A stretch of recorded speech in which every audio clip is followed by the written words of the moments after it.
2 মাস জাল গুটিয়ে বসে থাকার পর রূপালী ইলিশের আশায় আবার নদীতে নেমেছেন চাঁদপুরের জেলেরা। কিন্তু এবার তাদের ফিরতে হচ্ছে খালি হাতে। দিন-রাত পরিশ্রম করেও জালে ধরা পড়ছে না কাঙ্ক্ষিত মাছ।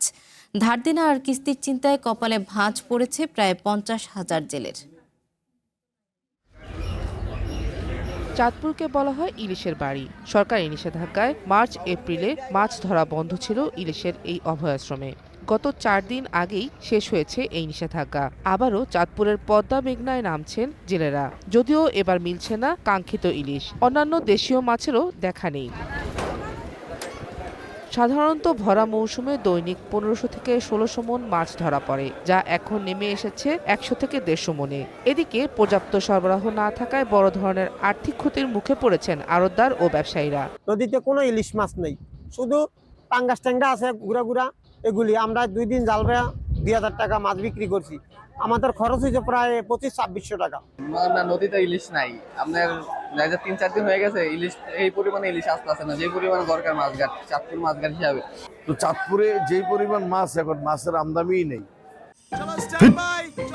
লাইফে কোনো কিছুর গ্যারান্টি নাই, তাই ইন্স্যুরেন্স করুন সিটি ব্যাংকে। কারণ ইন্স্যুরেন্স করলে সিটিতে সুরক্ষা পাবেন নিশ্চিন্তে। আমাদের এইখানে যে মাছ আমাদের একটা জেলায় কভার দিতে পারি না, এই জন্য মাছের দামটা একটু বেশি। মাছঘাটে মাছের আকাল থাকায় মাছের দাম এখন ক্রেতাদের ধরাছোঁয়ার বাইরে। 1 কেজি ওজনের একটি ইলিশ বিক্রি হচ্ছে 3000 টাকায়। দূর দূরান্ত থেকে আসা ক্রেতারা হতাশ হয়ে ফিরছেন খালি হাতে। 3000 টাকা 250 টাকা কেজি প্রতি চাইতেছে। এখানে যে আমাদের 1600 টাকা থেকে 1800 টাকা পর্যন্ত হলে আমাদের জন্য ভালো হতো। 3200 টাকা আমাদের কাছে দাম চাইতেছে। তো এই দাম হিসাবে আমরা মধ্যবিত্ত যারা আছি, ইলিশ খাওয়াটা খুবই স্বপ্নের বিষয়। এদিকে মাছ ব্যবসায়ী নেতারা বলছেন, এখন ইলিশের ভরা মৌসুম না হওয়ায় নদীতে মাছ কিছুটা কম। তবে সামনের দিনগুলোতে জালে মাছ ধরা পড়লে দাম সহনীয় পর্যায়ে আসবে বলেও জানান তারা। এখন জেলেরা নদীতে যাচ্ছে, ট্রলারগুলি নদীতে সাগরে যাচ্ছে, গেলে কিছুদিনের ভিতরে ইনশাল্লাহ আমদানি বাড়বে। আর আমদানি বাড়লে বর্তমানে যে দাম আছে এই দামটা থাকবে না।